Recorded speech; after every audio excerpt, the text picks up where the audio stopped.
119 സങ്കീർത്തനം അതിൻ്റെ 148 വാക്യത്തിൽ നമ്മളിങ്ങനെ വായിക്കുന്നു: തിരുവചനം ധ്യാനിക്കേണ്ടതിന് എൻ്റെ കണ്ണ് യാമങ്ങളെ നോക്കിക്കൊണ്ടിരിക്കുന്നു. കർത്താവിൻ്റെ ദാസൻ ജോൺസൺ സഹോദരൻ ഓർപ്പിച്ചതുപോലെ ദൈവവചനത്തിന് മുമ്പാകെ ഇരിക്കുന്നതാണ് ഒരു വിശ്വാസിയുടെ ജീവിതത്തിൽ ഏറ്റവും അനുഗ്രഹകരമായിരിക്കുന്ന നിമിഷം. സങ്കീർത്തനക്കാരൻ പറയുന്നത് ആ അനുഗ്രഹീതമായ നിമിഷത്തിന് വേണ്ടി അത് ആഗ്രഹിച്ചുകൊണ്ട് എൻ്റെ കണ്ണ് യാമങ്ങളെ നോക്കി പാർക്കുന്നു. എല്ലാ ദിവസവും എല്ലാ തിങ്കളാഴ്ചയും വൈകുന്നേരം 7 മണിയാവുമ്പോൾ ജോലിയുടെ ബന്ധപ്പാടൊക്കെ കഴിഞ്ഞ് ക്ഷീണിതരായിട്ട് ഇന്ത്യയിലുള്ളവർ വരുന്നു.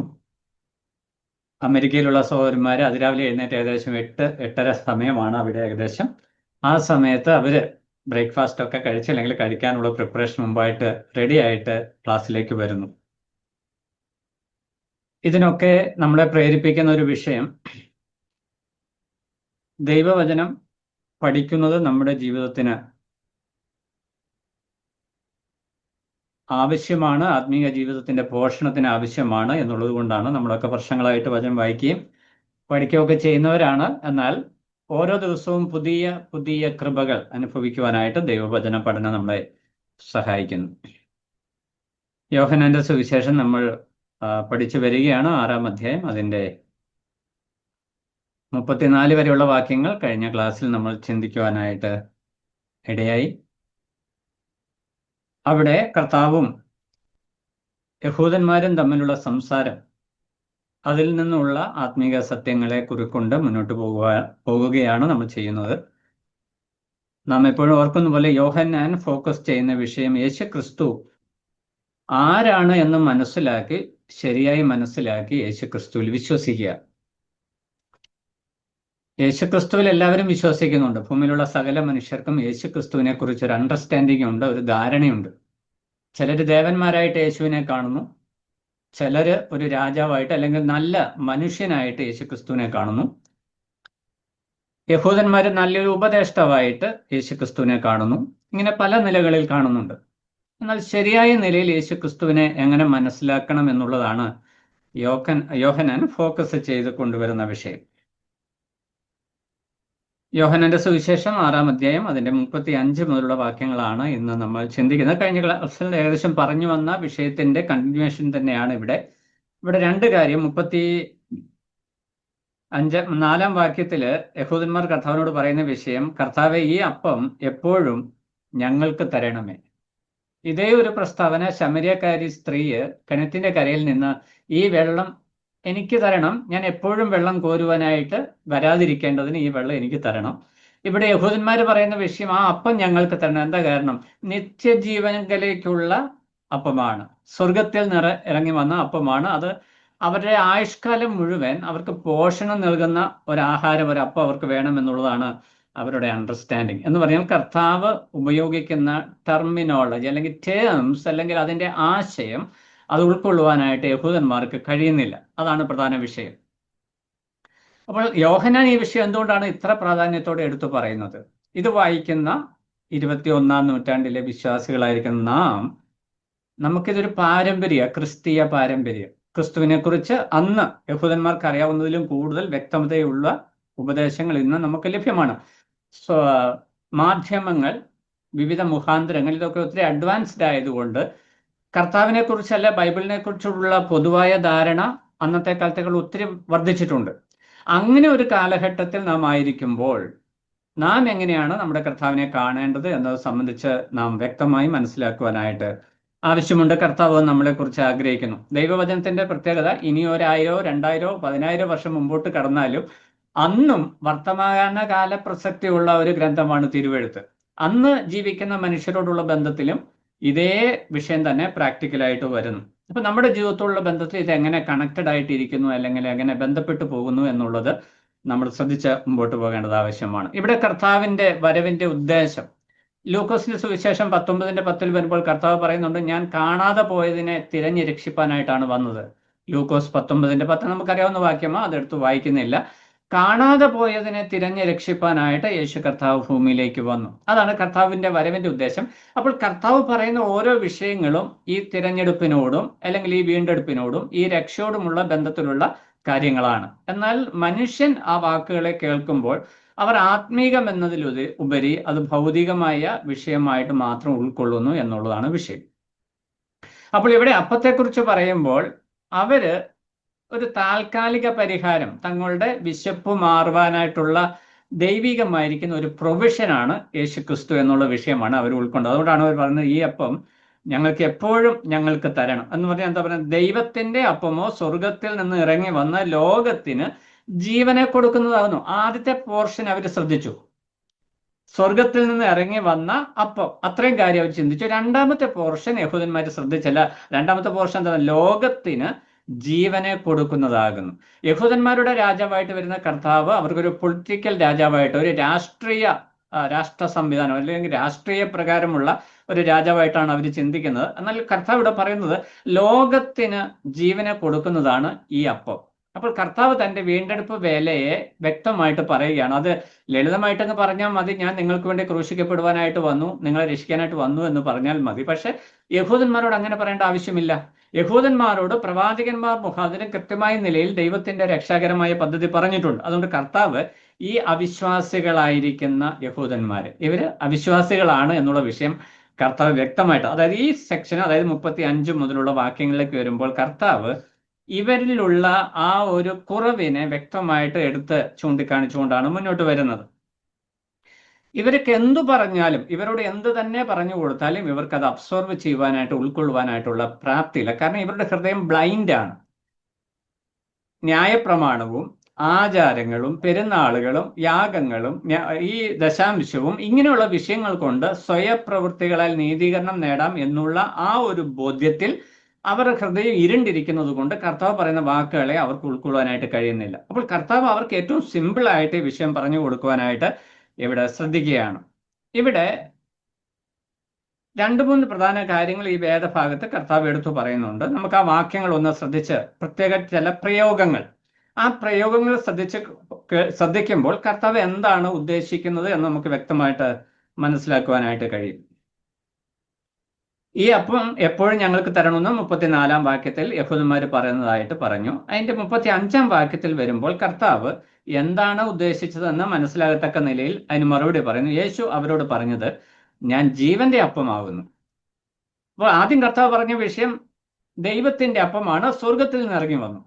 ആ വിഷയം പറഞ്ഞിട്ട് കർത്താവ് എടുത്തു പറയുകയാണ്, ഞാൻ ജീവന്റെ അപ്പമാകുന്നു എന്ന് പറഞ്ഞാൽ ഞാൻ ജീവൻ നൽകുന്ന അപ്പമാണെന്നാണ് അതിന്റെ ആശയം. ജീവന്റെ അപ്പമാകുന്നു, എൻ്റെ അടുക്കൽ വരുന്നവന് വിശക്കയില്ല, എന്നിൽ വിശ്വസിക്കുന്നവന് ഒരു നാളും ദാഹിക്കുകയുമില്ല. അത് നമ്മൾ കാഷ്വൽ അങ്ങ് വായിച്ചു പോയാൽ അവിടുത്തെ ആശയം നമുക്ക് മനസ്സിലാകത്തില്ല. അവിടെ കർത്താവ് 2 പ്രധാന കാര്യങ്ങൾ പറയും. ഒന്ന്, എൻ്റെ അടുക്കൽ വരിക, 2, എന്നിൽ വിശ്വസിക്കുക. ഈ 2 വിഷയങ്ങളാണ് കർത്താവ് ഈ അപ്പം എന്നുള്ള ആശയത്തിൽ കൂടി പറയുന്നത്. അപ്പം എന്ന് പറയുന്നത് നമ്മൾ വാസ്തവമായിട്ട് ആക്ഷരിക അപ്പമായിട്ട് നമ്മൾ എടുക്കുന്നു, വിശപ്പ് മാറുവാനായിട്ട്. അതാണ് യഹൂദന്മാരും എടുത്തത്. എന്നാൽ കർത്താവ് ഇവിടെ അത് എടുത്തു പറയുകയാണ്, ഞാൻ സ്വർഗത്തിൽ നിന്ന് ഇറങ്ങിയ ജീവനുള്ള അപ്പമാകുന്നു എന്ന് പറഞ്ഞാൽ സ്വർഗീയമായ ജീവൻ ലഭിക്കുവാനായിട്ട്, മനുഷ്യർക്ക് സ്വർഗീയമായ ജീവൻ ലഭിക്കുവാനായിട്ട് ഉപാധിയായിരിക്കുന്ന, മുഖാന്തരമായിരിക്കുന്ന അപ്പമാണ് ഞാൻ. എൻ്റെ അടുക്കലേക്ക് നിങ്ങൾ വരണം, എന്നിൽ വിശ്വസിക്കണം. ഈ 2 കാര്യങ്ങൾ യഹൂദന്മാർക്ക് പ്രശ്നമുള്ള വിഷയങ്ങളാണ്, ഇത് രണ്ടും. എന്നാൽ കർത്താവ് വളരെ കൃത്യമായിട്ട് അവിടെ എടുത്തു പറയുകയാണ്. എന്നാൽ ഇവിടെ നമ്മൾ എടുത്തു പറയുമ്പോൾ ശ്രദ്ധിക്കേണ്ട 4 പ്രധാന വിഷയങ്ങൾ നമുക്ക് ഇവിടെ കാണുവാനായിട്ട് കഴിയും. ഒന്ന്, എല്ലാവരും ഈ നിത്യജീവനുള്ള വാഗ്ദത്തം എല്ലാവർക്കും വേണ്ടിയുള്ളതാണ്. നമ്മൾ യോഹന്നാന്റെ സുവിശേഷം 1-ാം അധ്യായം തൊട്ട് വായിക്കുമ്പോൾ തന്നെ, അല്ലെങ്കിൽ പുതിയ നിയമം വായിക്കുമ്പോൾ തന്നെ, രക്ഷാ പദ്ധതി അല്ലെങ്കിൽ ദൈവം ഒരുക്കിയ രക്ഷ എന്ന് പറയുന്നത് അത് എല്ലാവർക്കുമുള്ള വാഗ്ദത്വമാണ് എന്ന് പറഞ്ഞാൽ അതിൽ നിന്ന് ആരെയും ഒഴിവാക്കിയിട്ടില്ല. ചില വാക്യങ്ങൾ വായിക്കുമ്പോൾ നമുക്ക് അല്ല ചിലർക്ക് വേണ്ടി മാത്രമാണെന്ന് തോന്നും. അത് ആ പശ്ചാത്തലത്തിൽ നിന്നുകൊണ്ട് കർത്താവ് ഏത് ആശയത്തിൽ പറഞ്ഞു എന്നുള്ള വിഷയം മനസ്സിലാക്കിയാലാണ് അതിന്റെ വിശദീകരണത്തിലേക്ക് പോകാനായിട്ട് കഴിയുള്ളൂ. ഇവിടെ കർത്താവ് പറയുന്നത് ഈ സ്വർഗീയ വാഗ്ദത്തം അല്ലെങ്കിൽ നിത്യജീവൻ എന്ന് പറയുന്നത് എല്ലാവർക്കും വേണ്ടിയുള്ള വാഗ്ദത്തമാണ്. അവിടെ കർത്താവ് പറയുന്നത്, ഞാൻ ജീവന്റെ അപ്പമാകുന്നു, എൻ്റെ അടുക്കൽ വരുന്നവന് വിശക്കില്ല. എൻ്റെ അടുക്കൽ വരുന്ന ആർക്കും, ഏവർക്കും ഞാൻ ജീവൻ നൽകും. അതാണ് കർത്താവിന്റെ വാഗ്ദത്തം. യോഹന്നാൻ 3:16 നമ്മൾ വായിക്കുന്നുണ്ട്, ലോകത്തിനു വേണ്ടി, സർവ്വലോകത്തിനുമായിട്ട് നൽകപ്പെട്ട വാഗ്ദത്തം. എല്ലാവർക്കും രക്ഷ സാധ്യമാണ്. 36-ാം വാക്യത്തിലേക്ക് വരുമ്പോൾ അതിന്റെ ലിമിറ്റേഷൻ അവിടെ പറയുകയാണ്. അതിന്റെ വിശ്വാസത്തിന്റെ പരിമിതി അല്ലെങ്കിൽ നിത്യജീവന്റെ പരിമിതി എന്ന് പറയുന്നത് 36-ാം വാക്യത്തിൽ വരുമ്പോൾ, എന്നാൽ നിങ്ങൾ എന്നെ കണ്ടിട്ടും വിശ്വസിക്കുന്നില്ല. എന്ന് പറഞ്ഞാൽ വാഗ്ദത്വം എല്ലാവർക്കും ഉണ്ടെങ്കിലും എല്ലാവരും വിശ്വസിക്കുന്നില്ല. കർത്താവ് അത് വളരെ കൃത്യമായിട്ട് പറയുകയാണ്. നിങ്ങൾ എന്നെ കണ്ടു, നിങ്ങൾ എന്നിൽ നിന്ന് കേട്ടു, നിങ്ങൾ എന്നെ കണ്ടു, ഞാൻ ജീവനുള്ള അപ്പമാണ്, സ്വർഗത്തിൽ നിന്ന് വന്നു എന്ന് പറയും. ഇതൊന്നും നിങ്ങൾക്ക് അംഗീകരിക്കുവാനായിട്ട് കഴിയുന്നില്ല, എന്നിട്ട് നിങ്ങൾ എന്നിൽ വിശ്വസിക്കുന്നില്ല. അപ്പോൾ നമുക്ക് അതിൽ നിന്ന് ഉൾക്കൊള്ളാനായിട്ട് കഴിയുന്ന വിഷയം എന്ന് പറയുന്നത്, വാഗ്ദത്തം എല്ലാവർക്കും നൽകിയിട്ടുണ്ട്, രക്ഷ എല്ലാവർക്കുമായിട്ട് ഒരുക്കിയിട്ടുണ്ട്, അടുക്കൽ വരുന്ന എല്ലാവർക്കും രക്ഷയുണ്ട്, പക്ഷെ എല്ലാവരും അടുക്കിലേക്ക് വരുന്നില്ല. അതിന് തടസ്സമായിട്ട് നിൽക്കുന്നത് അവിശ്വാസമാണ്. ഇനി അതിന്റെ 37 ഈ യോഹന്നാന്റെ സുവിശേഷത്തിൽ നിന്നുകൊണ്ട് ആ വിഷയത്തെ ഒന്ന് ഔട്ട്ലൈൻ ചെയ്യാനാണ് ഞാൻ ശ്രദ്ധിക്കുന്നത്. 37 വാക്യത്തിൽ വരുമ്പോൾ അതിന്റെ ആദ്യ ഭാഗത്ത് പിതാവ് എനിക്ക് തരുന്നതൊക്കെയും എൻ്റെ അടുക്കൽ വരും. അപ്പോൾ ഇവിടെ കുറച്ചുകൂടെ ഫോക്കസ്ഡ് ആയിട്ട് കർത്താവ് വിഷയം പറയണം. നമ്മൾ വായിക്കുന്നുണ്ട്, പിതാവ് ആകർഷിച്ചിട്ടല്ലാതെ ആരും എൻ്റെ അടുക്കൽ വരുന്നില്ല. അപ്പോൾ കർത്താവ് പറയുകയാണ്, പിതാവ് എനിക്ക് തരുന്നതൊക്കെയും എൻ്റെ അടുക്കൽ വരും. അപ്പൊ നമ്മുടെ രക്ഷയുടെ മഹത്വം മനസ്സിലാക്കുവാനായിട്ട് രക്ഷിക്കപ്പെട്ടവർ ഈ വിഷയത്തിലേക്ക് ചിന്തിക്കുമ്പോൾ, പിതാവ് പുത്രന്റെ കയ്യിൽ ഏൽപ്പിച്ചവരാണ് നമ്മൾ ഓരോരുത്തരും. ഈ രക്ഷയുടെ മഹത്വം നമ്മൾ മനസ്സിലാക്കുമ്പോൾ നമ്മൾ വിശ്വസിച്ചു, അത് നമ്മുടെ പങ്കാണ്. എന്നാൽ ദൈവം പുത്രന്റെ കയ്യിൽ നമ്മളെ ഏൽപ്പിച്ചു എന്നുള്ളത് പിതാവായ ദൈവത്തിന്റെ പങ്കാളിത്തമാണ്. പുത്രൻ നമ്മളെ വീണ്ടെടുത്തു എന്നുള്ളത് പുത്രന്റെ പങ്കാളിത്തമാണ്. എന്നാൽ നമുക്ക് എല്ലാവർക്കും ഓരോ പങ്കാളിത്തമുണ്ട്. പക്ഷെ അതിന്റെ മഹത്വം എന്ന് പറയുന്നത്, പിതാവ് എനിക്ക് തരുന്നതൊക്കെയും എൻ്റെ അടുക്കൽ വരും. ഇനി 37 വാക്യത്തിന്റെ 2 ഭാഗത്ത് വരുമ്പോൾ നമ്മൾ ബ്രദറുകാർ മുറുകെ പിടിക്കുന്ന രക്ഷയുടെ ഭദ്രത എന്നുള്ള വിഷയം അവിടെ എടുത്ത് പറയുകയാണ്. അവിടെ കർത്താവ് പറയുകയാണ്, എൻ്റെ അടുക്കൽ വരുന്നവനെ ഞാൻ ഒരു നാളും തള്ളിക്കളയില്ല. അപ്പോൾ വളരെ പ്രധാനപ്പെട്ട 4 കാര്യങ്ങളാണ് ഈ വേദഭാഗത്ത് നമ്മൾ കണ്ടു. 1, നിത്യജീവൻ എല്ലാവർക്കുമായിട്ട് വാഗ്ദത്തം ചെയ്തു, എന്നാൽ എല്ലാവരും വിശ്വസിക്കുന്നില്ല. 3, പിതാവ് തരുന്നതൊക്കെയും പുത്രന്റെ അടുക്കൽ വരും. പിതാവാണ് രക്ഷയിലേക്ക് വിശ്വാസികളെ നയിക്കുന്നത്. നമ്മൾ സുവിശേഷം പറയുമ്പോൾ അതിനകത്ത് നമുക്ക് മനസ്സിലാക്കണം, പരിശുദ്ധാത്മാവാണ് ഹൃദയങ്ങളിൽ പ്രവർത്തിക്കുന്നത്, പിതാവാണ് ആകർഷിക്കുന്നത്. ഈ ത്രിയേക ദൈവത്തിന്റെ ആളത്വപരമായ പ്രവർത്തനങ്ങൾ യൂണിഫൈഡ് ആയിട്ട്, കഴിഞ്ഞ ക്ലാസ്സിൽ നമ്മൾ ചിന്തിച്ചതുപോലെ, ഏത് പ്രവൃത്തിയോടുള്ള ബന്ധത്തിലും ത്രിത്വത്തിലെ 3 ആളത്വങ്ങളും ഈക്വൽ ആയിട്ട് പ്രവർത്തിക്കുന്നു. ആ പ്രവർത്തനങ്ങളിൽ വ്യത്യാസമുണ്ട്, പക്ഷെ അതിന്റെ ഏകീകരണം എന്ന് പറയുന്നത് അൾട്ടിമേറ്റ് റിസൾട്ടിലേക്ക് വരുന്നു എന്നുള്ളതാണ്. അപ്പോൾ പിതാവ് എല്ലാവരെയും ആകർഷിക്കുന്നു, അല്ലെങ്കിൽ എല്ലാവർക്കും വാഗ്ദത്തം ചെയ്യുന്നു, എന്നാൽ എല്ലാവരും വിശ്വസിക്കുന്നില്ല. പിതാവ് തരുന്നതൊക്കെയും കർത്താവിന്റെ അടുക്കിലേക്ക് വരുന്നു. 37 മുതൽ 40 വരെയുള്ള വാക്യങ്ങളിൽ വായിക്കുമ്പോൾ കർത്താവ്, 39 വാക്യം നമ്മൾ വായിക്കുന്നത്, അവൻ എനിക്ക് തന്നതിൽ ഒന്നും ഞാൻ കളയാതെ ഈ കയ്യിലേക്ക് ഏൽപ്പിച്ചിരിക്കുകയാണ്. പിതാവ് പുത്രന്റെ കയ്യിൽ ഏൽപ്പിച്ചിരിക്കുന്ന നിക്ഷേപങ്ങളാണ് രക്ഷിക്കപ്പെട്ട ഓരോ ദൈവമക്കളും. ഈ രക്ഷയുടെ പദ്ധതി എന്ന് പറയുമ്പോൾ നമ്മുടെയൊക്കെ ചിന്ത എന്ന് പറയാൻ, നമുക്ക് ഇഷ്ടമുള്ള പോലെ ഏറ്റു പറഞ്ഞ് സ്വീകരിച്ചാൽ പിന്നെ നമുക്ക് ഇഷ്ടമുള്ളതുപോലെ അങ്ങ് ജീവിക്കാമെന്ന്. അതാണ് ഇന്ന് പറ്റിയ വിശ്വാസ സമൂഹത്തിന് പറ്റിയ ഏറ്റവും വലിയ അബദ്ധവും. പലരും രക്ഷിക്കപ്പെട്ടു എന്നുള്ള മിഥ്യാധാരണയാൽ ഏറ്റുപറച്ചിലല്ല രക്ഷ. ഇന്ന് പലരും ഏറ്റുപറഞ്ഞ് രക്ഷിക്കപ്പെട്ടവരാണ്. ഏറ്റുപറച്ചിലല്ല രക്ഷ. രക്ഷയുടെ ഒരു തലം, ഒരു ഘടകം മാത്രമാണ് ഏറ്റുപറച്ചിൽ. പക്ഷെ അടിസ്ഥാനം എന്ന് പറയുന്നത് ഹൃദയത്തിൽ മാനസാന്തരപ്പെട്ട ഹൃദയത്തിൽ ഉണ്ടാകുന്ന വിശ്വാസമാണ്. അതിന്റെ ഏറ്റുപറച്ചിലാണ് ഏറ്റുപറച്ചിൽ. പലപ്പോഴും നമ്മൾ ഏറ്റുപറച്ചിലിന് ഊന്നൽ കൊടുക്കുന്ന നമ്മുടെ കുഞ്ഞുങ്ങളെ ഒക്കെ നമ്മൾ അങ്ങനെ വഴിതെറ്റിച്ച് കളയുന്നുണ്ട്. മോനെ സ്വർഗത്തിൽ പോകണമെങ്കിൽ ഇങ്ങനെ പ്രാർത്ഥിച്ചോളം പറയും. അവർ പ്രാർത്ഥിക്കും, വളർന്നു വരുമ്പോൾ അവർക്ക് ഇതുമായിട്ടൊരു ബന്ധവുമില്ല. അതൊരു സമുദായ സിസ്റ്റം പോലെയായി മാറിപ്പോവുകയാണ്. എന്നാൽ നമ്മൾ അടിസ്ഥാനപരമായിട്ട് മനസ്സിലാക്കേണ്ട വിഷയം, കുഞ്ഞുങ്ങളായാലും ടീനേജേഴ്സ് ആയാലും യുവാക്കന്മാരായാലും വാർദ്ധക്യത്തിലോട്ട് മധ്യവയസ്കരായാലും ഏത് പ്രായത്തിലുള്ളവരായാലും ആ രക്ഷയ്ക്ക് അടിസ്ഥാനമായിരിക്കുന്ന വിഷയം ഈ യേശു കർത്താവിനെ താൻ ആയിരിക്കുന്നത് പോലെ തന്നെ മനസ്സിലാക്കുക എന്നുള്ളതാണ്. അപ്പൊ യോഹന്നാൻ ഊന്നൽ കൊടുക്കുന്ന പ്രധാനപ്പെട്ട വിഷയം അതാണ്. കർത്താവ് ഊന്നൽ കൊടുക്കുന്നത് പ്രധാനപ്പെട്ട വിഷയം, ഞാൻ ആരാണെന്ന് വാസ്തവമായി മനസ്സിലാക്കി എന്നിൽ വിശ്വസിക്കണം. പലർക്കും പല കാഴ്ചപ്പാടാണ്. ചിലർക്ക് രോഗസൗഖ്യം കൊടുക്കുന്നവരാണ്, ചിലർക്ക് ആഹാരം കൊടുക്കുന്നവനാണ്, ചിലർക്ക് അത്ഭുതം പ്രവർത്തിക്കുന്നവനാണ്, ചിലർക്ക് നല്ലൊരു പുരുഷനാണ്, നല്ലൊരു മനുഷ്യനാണ്, ഒരു ദേവനാണ്, ദൈവമാണ്.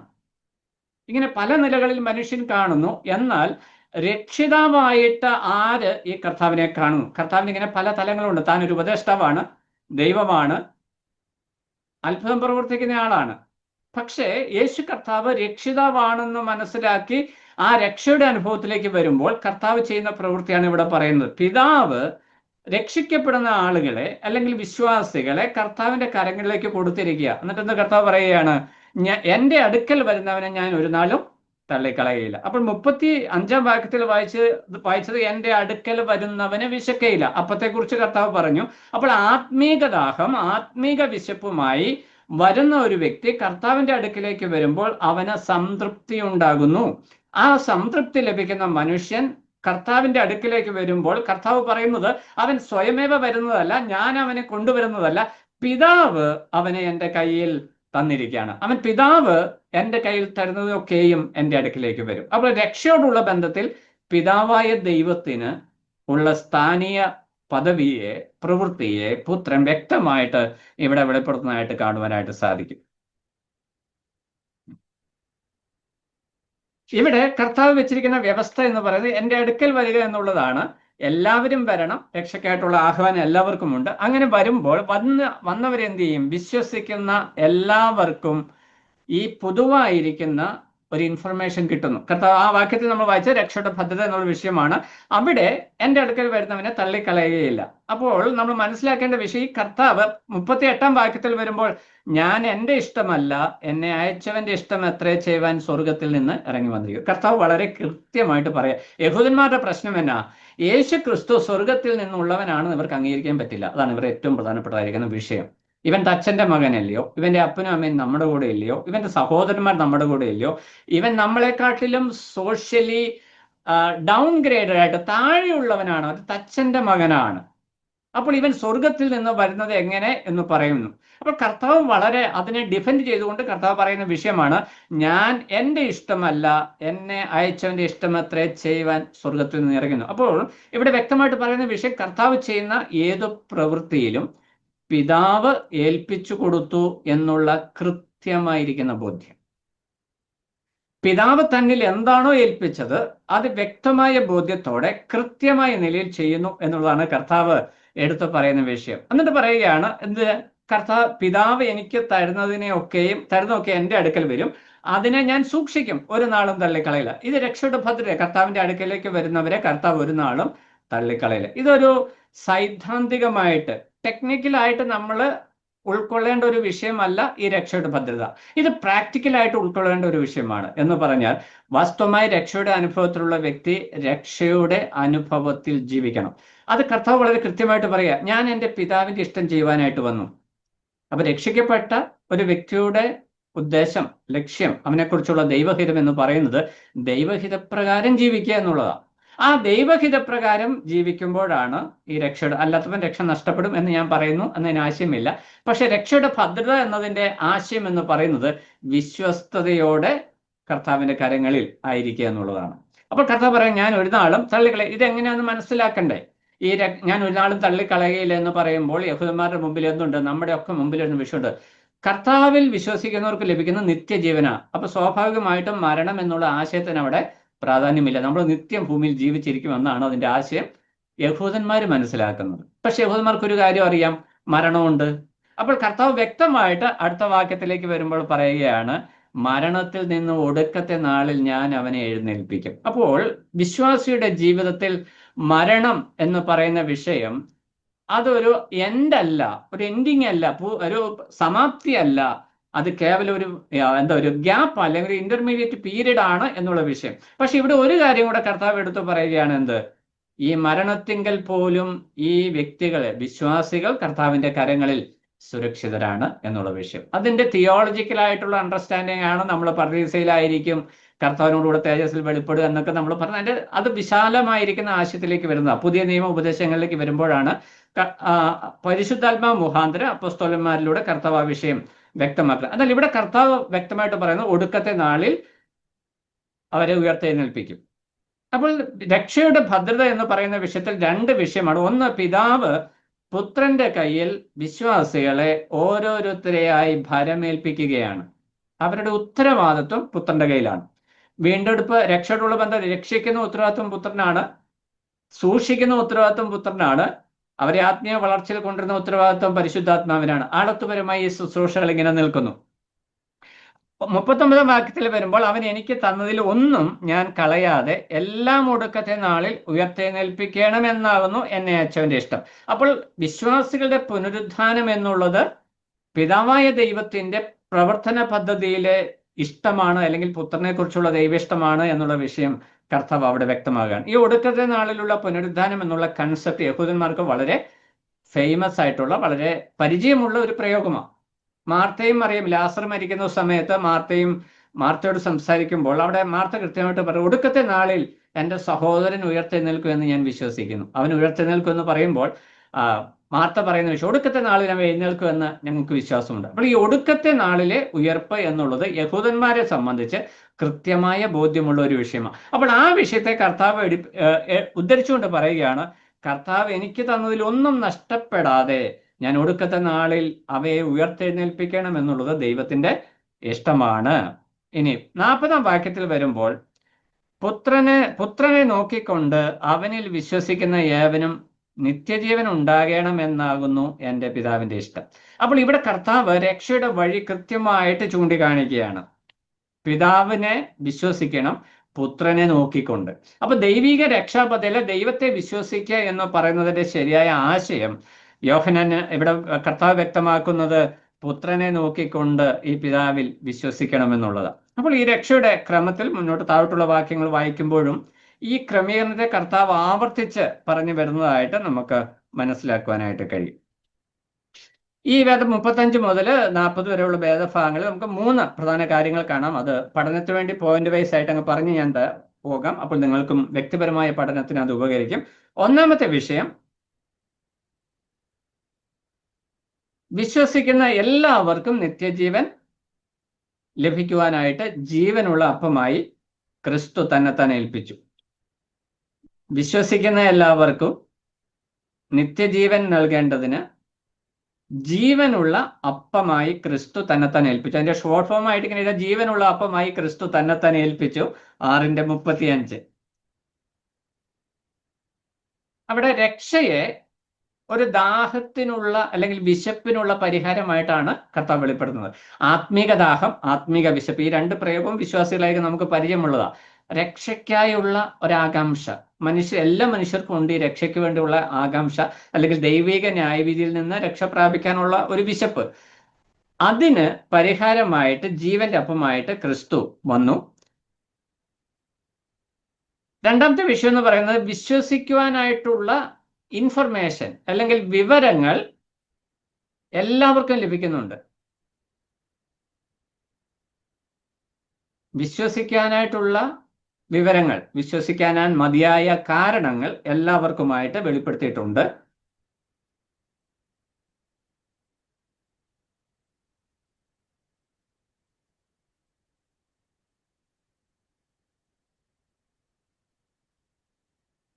അത് 36-ാം വാക്യമാണ് ഞാൻ പറഞ്ഞ സ്റ്റേറ്റ്മെന്റിന്റെ ആധാരം.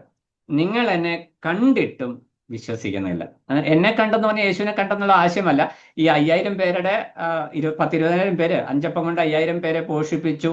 അതിനുശേഷം ഇങ്ങോട്ടുള്ള അത് തുടർമാനമായിട്ട് സംഭവിക്കുന്ന ഒരു വിഷയം, യേശു കർത്താവ് ചെയ്യുന്ന പ്രവൃത്തികളെ അവർ കൃത്യമായിട്ട് കണ്ടിട്ടും അവർക്ക് വിശ്വസിക്കുവാനായിട്ട് കഴിയുന്നില്ല. അപ്പൊ വിശ്വസിക്കാനായിട്ടുള്ള ഇൻഫർമേഷൻ, മതിയായ വിവരങ്ങൾ മനുഷ്യന് ദൈവം കൊടുക്കുന്നു. ഇന്നത്തെ ഭാഷയിൽ ഞാൻ പറഞ്ഞത്, അന്ന് കർത്താവ് പറഞ്ഞു, നിങ്ങൾ എന്നെ കണ്ടു, ഞാൻ ചെയ്യുന്ന പ്രവൃത്തി കണ്ടു, എന്നിട്ട് നിങ്ങൾ എന്നിൽ വിശ്വസിക്കുന്നില്ല. ഇന്ന് പറയുമ്പോൾ കർത്താവ് രക്ഷയ്ക്ക് അല്ലെ വിശ്വസിക്കാൻ മതിയായ ന്യായങ്ങൾ, കാരണങ്ങൾ എല്ലാവർക്കും വ്യക്തമായിട്ട് വെളിപ്പെടുത്തുന്നുണ്ട്. എന്നാൽ പ്രശ്നം എന്താ? വിശ്വസിക്കാതിരിക്കുവാനായിട്ട് അവരുടെ പാപ സ്വഭാവം അവരിൽ സ്വാധീനം ചെലുത്തുന്നു. ഇന്ന് ആളുകൾ എന്തുകൊണ്ട് രക്ഷയിൽ വരുന്നില്ല എന്ന ചോദ്യത്തിന് ഉത്തരം എവിടെയാ? അതിന് 2 ആസ്പെക്റ്റ് ഉണ്ട്. ഒന്ന്, പാപസംബന്ധമായി ഹൃദയത്തിലുള്ള കാഠിന്യം, അവരുടെ ഹൃദയം കുരുടാക്കപ്പെട്ടിരിക്കുന്നു. ദൈവം അതിനകത്ത് 4 പ്രധാന പ്രയോഗങ്ങൾ നമ്മൾ കാണുന്നുണ്ട്. അവരൊന്ന്, വെളിച്ചത്തെക്കാൾ ഇരുളിനെ സ്നേഹിച്ചു. യോഹന്നാന്റെ സുവിശേഷം തന്നെ 3:19. അവർ വെളിച്ചം വന്നിട്ടും വെളിച്ചത്തെക്കാൾ അധികം ഇരുളിനെ സ്നേഹിച്ചു. അപ്പോൾ കർത്താവിനെ അവർ കണ്ടിട്ടും അവർ ഇരുളിനെയാണ് ഫോളോ ചെയ്യുന്നത് എന്ന് പറഞ്ഞാൽ അവർ മതത്തിന്റെ അല്ലെങ്കിൽ ന്യായപ്രമാണം നൽകിയ ആചാരങ്ങൾ, റിലീജിയസ് ആചാരങ്ങളെ ഫോളോ ചെയ്ത് രക്ഷപ്പെടുവാനായിട്ട് അവർ ശ്രമിച്ചു. എന്നാൽ അതിന്റെ പിന്നിലെ വിശ്വാസം എന്നുള്ള ആ ഘടകത്തെ അവർ തിരസ്കരിക്കുവാനായിട്ടിടയായി. വെളിച്ചത്തെക്കാൾ അധികം അവർ ഇരുളിനെ സ്നേഹിച്ചു. യോഹന്നാൻ 3:19. രണ്ടാമത്തെ വിഷയം, അവിശ്വാസികൾക്ക് ആത്മീക സത്യങ്ങൾ മനസ്സിലാക്കുവാനായിട്ട് കഴിയത്തില്ല. നമ്മൾ പറയുന്നുണ്ട്, ദൈവവചനം ശരിയായിട്ട് പഠിക്കണമെങ്കിൽ രക്ഷിക്കപ്പെട്ട ഒരു വ്യക്തിക്ക് സാധിക്കത്തുള്ളൂ. അതിന് കാരണം എന്താ?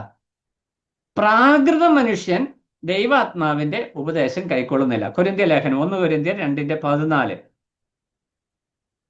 ആത്മീക സത്യങ്ങൾ പാപികൾക്ക് മനസ്സിലാക്കാം. കാരണം ദൈവാത്മാവ് അവരുടെ ഉള്ളിൽ പ്രവർത്തിക്കത്തില്ല. അതുകൊണ്ട് ഇതൊരു മോറൽ ടെക്സ്റ്റ് ബുക്ക് ആയിട്ടേ അവർക്ക് ഇതിനെ കാണുവാനായിട്ട് കഴിയുകയുള്ളൂ.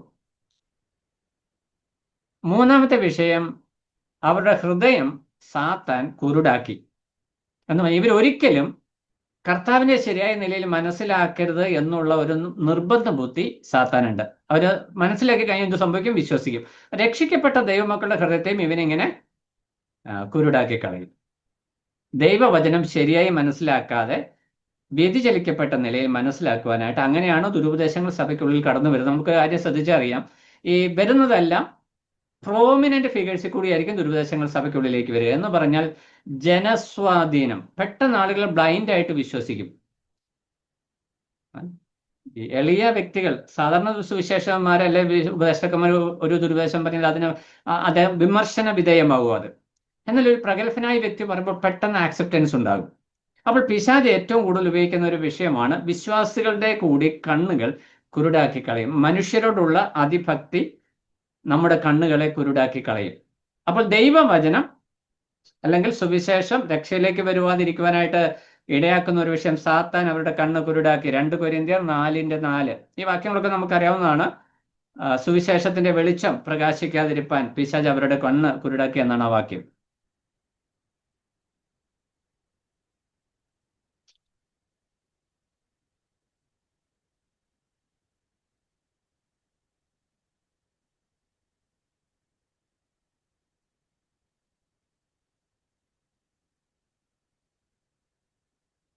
നാലാമത്തെ വിഷയം,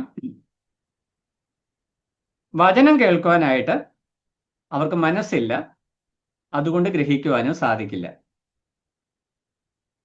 യോഹന്നാന്റെ സുവിശേഷം 8:43 വാക്യം. അവിടെ കർത്താവ് ചോദിക്കുന്നു, എൻ്റെ ഭാഷണം നിങ്ങൾ ഗ്രഹിക്കാത്തത് എന്ത്? എൻ്റെ വചനം കേൾപ്പാൻ നിങ്ങൾക്ക് മനസ്സില്ലായ്ക കൊണ്ടത്രേ. അപ്പൊ കർത്താവ് ഒത്തിരി കാര്യങ്ങൾ പറയുന്നുണ്ട്, പക്ഷെ അവർ കേൾക്കുന്നില്ല. അവരവിടെ ഇരിക്കുന്നുണ്ട്, പക്ഷെ അവരത് കേൾക്കാൻ മനസ്സില്ലാത്തതുകൊണ്ട് അവർക്കത് മനസ്സിലാകുന്നില്ല. അപ്പോൾ 4 നിലയിലാണ് നമ്മൾ ആ വിഷയങ്ങളെ കണ്ടത്. അതായത് കർത്താവ് നിത്യജീവൻ പ്രാപിക്കാനായിട്ടുള്ള ഇൻഫർമേഷൻ, വിവരങ്ങൾ എല്ലാവർക്കും കൊടുക്കുന്നുണ്ട്, എന്നാൽ അവർക്കത് ഉൾക്കൊള്ളുവാനായിട്ട് കഴിയുന്നില്ല. അതിന് കാരണങ്ങൾ 4ആണ്. 1, വെളിച്ചത്തെക്കാൾ ഇരുളിനെ സ്നേഹിക്കും. നമ്മൾക്കെപ്പോഴും രക്ഷയുടെ അല്ലെ ദൈവിക ശബ്ദത്തെക്കാൾ പാപത്തിന്റെ ഇരുളിനോടാണ് താല്പര്യം കൂടുതൽ. അതാണ് ഒന്നാമത്തെ വിഷയം. രണ്ടാമത്തെ വിഷയം, പാപത്തിൽ ജീവിക്കുന്ന ഒരു മനുഷ്യന് ആത്മീക സത്യങ്ങൾ മനസ്സിലാക്കുവാനായിട്ട് സാധിക്കത്തില്ല. മൂന്നാമത്തെ വിഷയം, പിശാച് അവരുടെ കണ്ണ് കുരുടാക്കി കളയുന്നു. നാലാമത്തെ വിഷയം, അവർക്ക് വചനം കേൾക്കുവാനായിട്ട് താല്പര്യമില്ല. അവരിങ്ങനെ ഇരിക്കുന്നുണ്ടെങ്കിലും ഒന്നും ഉള്ളിലോട്ട് പോകത്തില്ല. ഇത് നമുക്ക് സംഭവിക്കുന്ന ഒരു ഭവിഷ്യത്താണ്. അവരുടെ പിശാച് നമ്മുടെ കണ്ണ് കുരുടാക്കി കളയും. എന്ന് പറഞ്ഞാൽ നമ്മുടെ ജീവിതത്തിൽ ഒരു ക്രമീകരണം വേണം എന്നുള്ള ഒരു സന്ദേശം നമ്മുടെ കാതുകളിൽ വന്നാലേ അടിച്ചാൽ, ഒന്നെങ്കിൽ നമ്മൾ അതിനുശേഷമുള്ളത് പിന്നെ ഒന്നും കേൾക്കില്ല, അല്ലെങ്കിൽ നമ്മൾ നേരെ ഓപ്പോസിറ്റ് ആയിട്ട് റിയാക്ട് ചെയ്യും. ഈ 2 വിഷയം കൊണ്ട് സംഭവിക്കുന്ന ഒരു വിഷയം, നമ്മുടെ ജീവിതത്തിൽ ഒരു യഥാസ്ഥാപനം, ഒരു ക്രമീകരണം, ഒരു ശുദ്ധീകരണം ഉണ്ടാകാതെ പോകും. ഇത് തന്നെയാണ് സുവിശേഷം. നമ്മൾ സുവിശേഷം അറിയിക്കുമ്പോൾ പാപബോധം അവർക്ക് ഉണ്ടാകും, പക്ഷെ പാപബോധം ഉണ്ടാകുന്ന സമയത്ത് അവർ പെട്ടെന്ന് അത് ഡൈവേർട്ട് ചെയ്യും. എന്ന് പറഞ്ഞാൽ ഇവരൊന്നും അത്ര പെർഫെക്റ്റ് അല്ല, ഈ പ്രസംഗിക്കുന്നവരെയൊക്കെ എനിക്കറിയാം, അതുകൊണ്ട് ഇവരാരും അത്ര ശരിയല്ല എന്നൊരു ഇന്റർപ്രിട്ടേഷൻ വന്ന് ഇവർ ഈ മാനസാന്തരത്തിന്റെ തലത്തിൽ നിന്ന് മാറിപ്പോകുവാനായിട്ട് ഇടയായിത്തീരും. അത് രക്ഷ കേൾക്കുവാനായിട്ട് കർത്താവ് അത് കൃത്യമായിട്ട് പറയുക, എൻ്റെ വചനം കേൾക്കാൻ നിങ്ങൾക്ക് മനസ്സില്ലാത്തത് കൊണ്ട് നിങ്ങൾക്കത് ഗ്രഹിക്കുവാനും കഴിയുന്നില്ല. വിശ്വാസികളായിരിക്കാൻ നമ്മൾക്കും ദൈവവചനം നമ്മുടെ ജീവിതത്തിൽ ക്രിയ ചെയ്യണമെങ്കിൽ അത് കേൾക്കുവാനായിട്ടുള്ള ഒരു മനസ്സ്, ഒരു ആത്മീക വിശപ്പും ദാഹവും ഉണ്ടാകണം. എങ്കിൽ മാത്രമേ അത് ഗ്രഹിക്കുവാനായിട്ട് നമുക്ക് കഴിയുള്ളൂ. ഇനി കർത്താവ്, നമ്മൾ പറയുന്നത് പിശാച് അവരുടെ ഹൃദയം കുരുടാക്കി. ഇതെല്ലാം മനുഷ്യരുടെയും പ്രശ്നമാണ്. ഈ ഹൃദയം ഒന്ന് കർത്താവ് തുറക്കണം. എന്തുകൊണ്ടാണ് പിതാവിനെ കർത്താവ് ഇവിടെ കൊണ്ടുവന്ന രക്ഷയോടുള്ള ബന്ധത്തിൽ? പിതാവ് എൻ്റെ കയ്യിൽ ഏൽപ്പിച്ചവര് പിതാവ് ആകർഷിച്ചിട്ടല്ലാതെ എന്ന് പറഞ്ഞ കാരണം എന്താ? ഇതിനെല്ലാം വചനത്തിൽ തന്നെ സപ്പോർട്ടീവ് വാക്യങ്ങളുണ്ട്. അപ്പസ്തോല പ്രവൃത്തി 16:14 നമുക്കറിയാവുന്ന വാക്യമാണ്. അപ്പസ്തോല പ്രവൃത്തി 16:14 ലുദിയയുടെ ഹൃദയം പൗലോസിന്റെ സന്ദേശം കേൾക്കേണ്ടതിന് വേണ്ടി കർത്താവ് തുറന്നു. അപ്പൊ ദൈവവചനം ക്രിയ ചെയ്യേണ്ടതിന് വേണ്ടി ദൈവം ചെയ്യുന്ന ഒരു ഫസ്റ്റ് സ്റ്റെപ്പ് ഉണ്ട്, ഹൃദയ കവാടം തുറക്കുക, ഹൃദയം തുറക്കുക.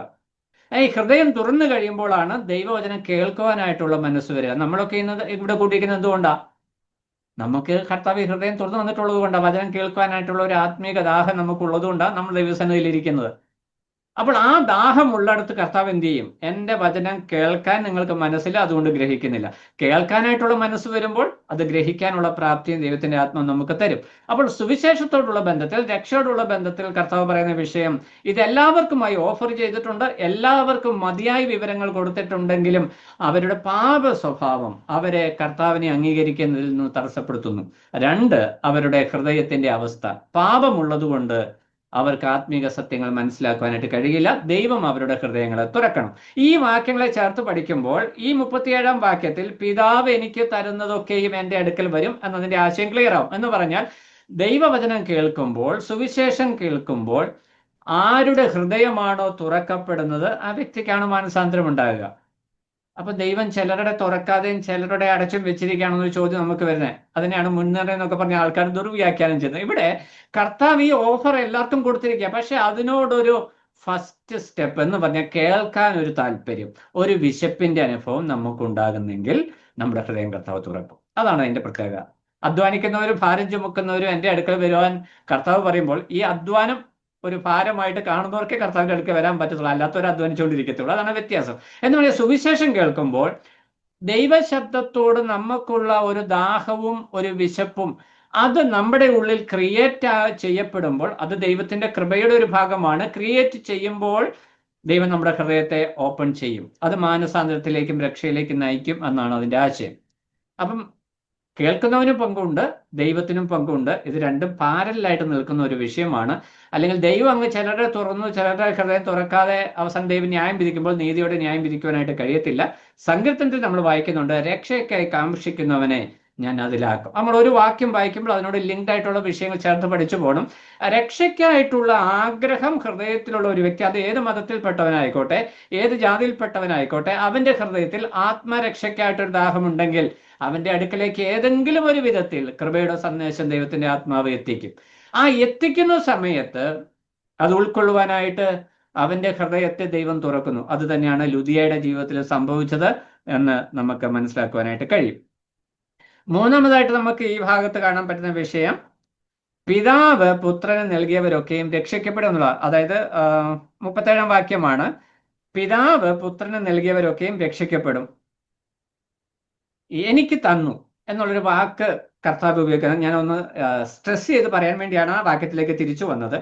കർത്താവ് ആവർത്തിച്ച്, അതായത് പ്രത്യേകിച്ച് ഈ 6-ാം അധ്യായം നമ്മളിപ്പോൾ വായിക്കുന്ന സെക്ഷനിൽ കർത്താവ് ആവർത്തിച്ച് പറയുന്ന ഒരു വിഷയം, പിതാവ് എനിക്ക് തന്നു, പിതാവ് എനിക്ക് തന്നവര് എന്ന് കർത്താവ് പ്രത്യേകം എടുത്തു പറയുന്നൊരു വിഷയമുണ്ട്. അതിനകത്ത് ഏറ്റവും പ്രധാനപ്പെട്ട വിഷയം രക്ഷിക്കപ്പെട്ട ദൈവമക്കളും നമ്മുടെ കർത്താവും തമ്മിലുള്ള ബന്ധത്തിന്റെ മഹത്വം അല്ലെങ്കിൽ അതിന്റെ ആഴം, അത് കർത്താവ് എത്രത്തോളം ഗൗരവത്തോടെയാണ് ഓരോ വിശ്വാസിയും കർത്താവ് കാണുന്നത് എന്നാണ് അതിന്റെ ആശയം. പിതാവ് എനിക്ക് തരുന്നതൊക്കെയും എൻ്റെ അടുക്കൽ വരും. കർത്താവ് പറയും, ഞാൻ ഒരു നാളും അവനെ തള്ളിക്കളയുകയില്ല. എന്നിട്ട് പറയുകയാണ്, എനിക്ക് തന്നതിൽ ഒന്നിനെയും തള്ളിക്കളയാതെ എല്ലാം ഒടുക്കത്തെ നാളിൽ, 38-ന്റെ അവസാന ഭാഗത്ത്, ഒടുക്കത്തെ നാളിൽ ഉയർത്തെഴുന്നേൽപ്പിക്കണം എന്നാകുന്നു പിതാവിന്റെ ഇഷ്ടം. 40-ന്റെ അവസാന ഭാഗത്ത് വരുമ്പോഴും ഞാൻ അവനെ ഒടുക്കത്തെ നാളിൽ ഉയർത്തെഴുന്നേൽപ്പിക്കും. അപ്പോൾ ഇവിടെ കർത്താവ് ഈ എടുത്തു പറയുന്ന ഒരു ഉദ്ദേശം, ഇവർക്ക് ഇതൊന്നും മനസ്സിലാകുന്നില്ല, യഹൂദന്മാർക്ക് ഈ കാര്യങ്ങളൊന്നും പിടികിട്ടുന്നില്ല എന്നുള്ള കാര്യം വസ്തുത. പക്ഷെ കർത്താവ് ഈ കാര്യങ്ങൾ പറയുകയാണ്. പറഞ്ഞ ഉദ്ദേശം ഇത്രയേ ഉള്ളൂ, കർത്താവിങ്കിലേക്ക് വരുന്ന ഒരു വ്യക്തിക്ക് കർത്താവ് കൊടുക്കുന്ന പ്രാധാന്യം എത്ര വലുതാണ്.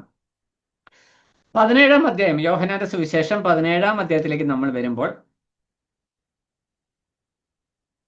കർത്താവിന്റെ പ്രാർത്ഥനയാണ് നമ്മൾ അവിടെ കാണുന്നത്. അതിൽ ഒരു പോയിന്റ് ആയിട്ട് ജസ്റ്റ് ഒരു 5 കാര്യങ്ങൾ പറയാം. കർത്താവ് എത്രത്തോളം ആത്മാർത്ഥതയോടെയാണ് തന്നിൽ വിശ്വസിക്കുന്നവരെ കാണുന്നത്. യോഹന്നാന്റെ സുവിശേഷം 17-ാം അധ്യായം 2-ാം വാക്യത്തിലേക്ക് വരുമ്പോൾ,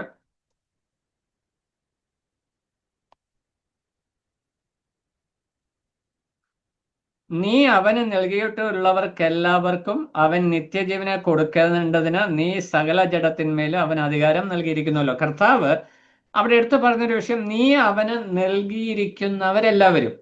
ഇവിടെ കർത്താവ് പറഞ്ഞത് പിതാവ് എനിക്ക് തരുന്നതൊക്കെയും, അപ്പൊ നൽകിയിരിക്കുന്നവരൊക്കെയും എന്ന വാക്ക് അവിടെ പറയുന്നു. 6-ാം വാക്യത്തിലേക്ക് വരുമ്പോൾ,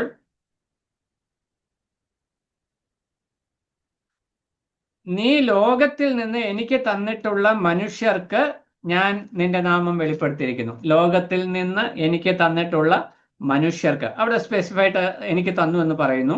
9-ാം വാക്യത്തിൽ വരുമ്പോൾ വീണ്ടും അതേ വിഷയം, ലോകത്തിന് വേണ്ടിയല്ല, നീ എനിക്ക് തന്നിട്ടുള്ളവർ നിനക്കുള്ളവരാകൊണ്ട്. അപ്പോൾ ഇവിടെ കർത്താവ് കൃത്യമായിട്ട് വിഷയം, പിതാവ് തനിക്ക് വേണ്ടി ഇലക്ട് ചെയ്തവര്, തെരഞ്ഞെടുത്തവരെ പുത്രന്റെ കയ്യിൽ ഫലമേൽപ്പിച്ചിരിക്കുകയാണ്. എന്തിനു വേണ്ടി? സൂക്ഷിക്കാൻ വേണ്ടി. അതാണ് കർത്താവ് അവിടെ വ്യക്തമായിട്ട് പറയുന്നത്. അവർക്ക് വേണ്ടി അത്രേ ഞാൻ അപേക്ഷിക്കുന്നത്. 24-ാം വാക്യത്തിലേക്ക് വരുമ്പോൾ 17-24, പിതാവേ, നീ ലോകസ്ഥാപനത്തിന് മുമ്പേ എന്നെ സ്നേഹിച്ചിരിക്കെ കൊണ്ട് എനിക്ക് നൽകിയ മഹത്വം നീ എനിക്ക് തന്നിട്ടുള്ളവർ കാണേണ്ടതിന് ഞാൻ ഇരിക്കുന്ന ഇടത്ത് അവരും എന്നോട് കൂടെ ഇരിക്കണം. ഇത് കർത്താവും വിശ്വാസികളും തമ്മിലുള്ള ബന്ധത്തിന്റെ പരമകാഷ്ഠ അല്ലെങ്കിൽ ഉത്കൃഷ്ട സ്ഥാനമാണ് എന്ന് പറഞ്ഞാൽ, പിതാവേ, നീ എനിക്ക് ഇരിപ്പിടം ഒരുക്കിയിരിക്കുന്ന സ്ഥാനത്ത്, എവിടെയാ ഇരിക്കുന്നത്? പിതാവിന്റെ വലത്ത് ഭാഗത്താ.